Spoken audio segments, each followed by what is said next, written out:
1939, April the 19th, and I was a wee girl of 8.5 years old.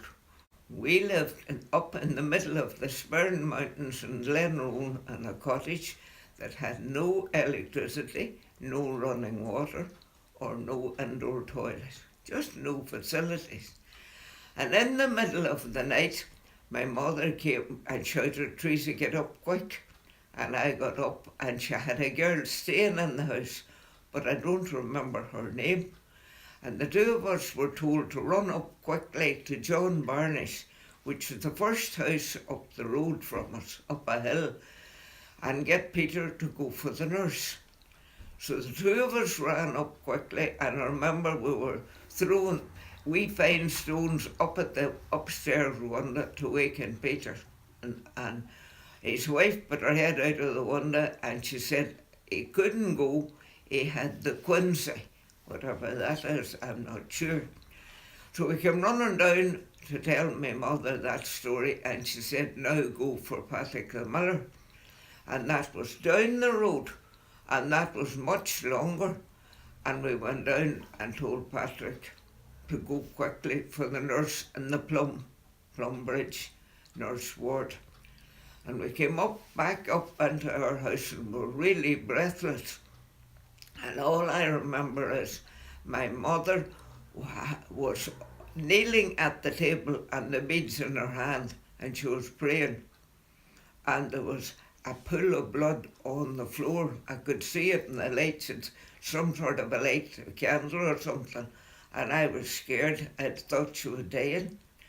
And then they said, "Now," she said, "would you go up for Roseanne Roddy?" Now this was much further.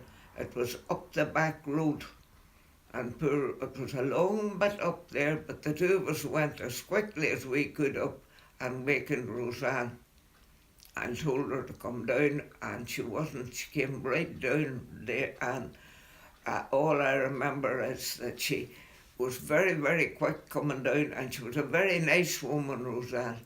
And I remember I used to notice her hair. She had it not like any other woman. She had it up in a bun on the top of her head. And down she came, and then I was told to stand out at the side of the cottage and see if we could see the light of the car coming from the Plum with the nurse. And away in the distance, I did see a light coming.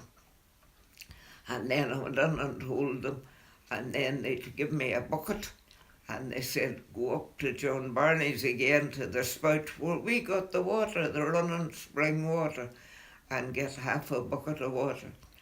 They were really getting me out of the road, and I went up for the water. And I remember coming down, and it was getting clear day, and I can remember seeing a primrose coming out just down along the road, noticing that, and noticing a wee violet.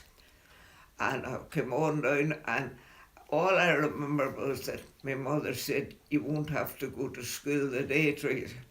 And I was thinking, this is great, don't have to go to school. And I came in, and I remember coming into the cottage kitchen, and Roseanne Roddy was sitting on a wee stool at the fire, and she said, "Teresa, come on over till you see your brother." And she had this wee baby wrapped up in some like a white cloth round it on her knee, and a wee wrinkled face, and that was Uncle Paddy. And I knew that she was a very good woman, Roseanne, for she really was there before the nurse came, and she helped my mother for the birth of the baby. And the nurse ward did say that what went wrong was the afterbirth with my mother was coming before the actual baby, and that was why the blood was on the floor. And if she had been much later, my mother and the baby would have been dead. And that's Uncle Paddy's birth. Well, that's all I remember of that.